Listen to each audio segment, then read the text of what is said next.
тақрибан соатҳои 5 санаи 14 моҳи майи соли равон бегоҳи нима баъди боридани боронҳои пайдарҳам ба ҷамоати деҳоти айнии ноҳияи Хӯросон омадани сели зиёд ва ярш қисмати зиёди хонаҳои истиқоматӣ хароб гардиданд.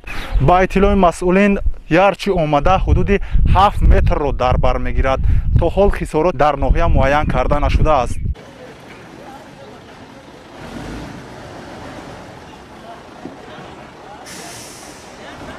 офати табиӣ ба сокинони ҷамоати деҳоти Садрдин Айнӣ ва Ҳилолии ноҳияи Хӯросон дубора зарари калон расонид.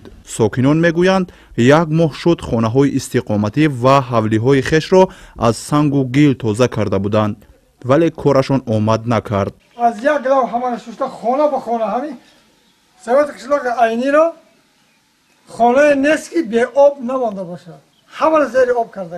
якум бор сел омад, халқ худаш пул ҷамъ кард, ҳама пул партофт. зулайҷа бародарон буд, ҳамсояҳо буданд, ҳамқишлоқиҳо буданд. пул ҷамъ кардан, экскаватор заказ кардан, овардан, ҳамин дараро канданд. ҳамун сел баъди сел дигар 24 рӯз шуда буд ки борон набуд. ина баъди 24 рӯз аввал намахед. онҳо сабаби сар задани обхезиро дар тоза ва мустаҳкам набудани ҷӯю заҳкашҳо медонанд. зеро чанд муддат пеш бо сарфи маблағи сокинон селроҳаи канори деҳаи Неъматулло Асадуллои ҷамоати деҳоти Садрдин Айнии ноҳияи Хӯросон бозсозӣ шуда буд. бо омадани сели зиёд маҷрои об ба сӯи деҳа шуда хонаҳои истиқоматӣ ва иншооти ёрирасони сокинонро қисман хароб кардааст. онҳо мегӯянд аз ҳодисаи нобаҳангом дар ҳаросанд, ҷойи зист надоранду намедонанд куҷо раванд.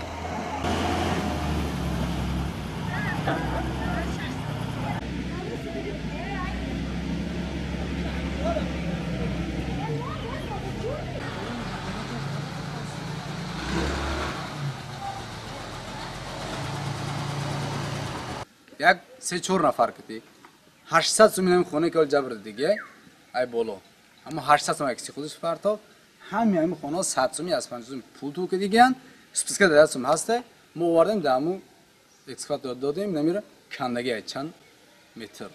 даҳо манзили сокинон зери хоку лоиқа мондааст. шумораи зарардидагони офати табиӣ то ҳол муайян нашудааст. сокинон мегӯянд, зироати коридаашон зери лоиқа мондаасту умеди дубора рӯёнидан намондааст, зеро сангу гил пурра заминҳои назди ҳавлигиашонро пахш намудааст.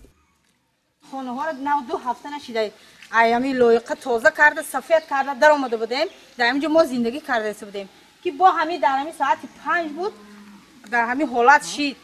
ба иттилои раёсати кумитаи ҳолатҳои фавқулода ва мудофиаи граждани вилоят боду ҳаво то 19 май боронӣ давом мекунад. бар асари офати табиӣ ба гуфти сокинон беш аз 50 сар чорво талаф ёфтааст. бояд гуфт ки сокинони ҷамоати деҳоти Айнӣ бар асари офати табиӣ чанд сол инҷониб бо омадани селу лоиқа зарари калон мебинанд.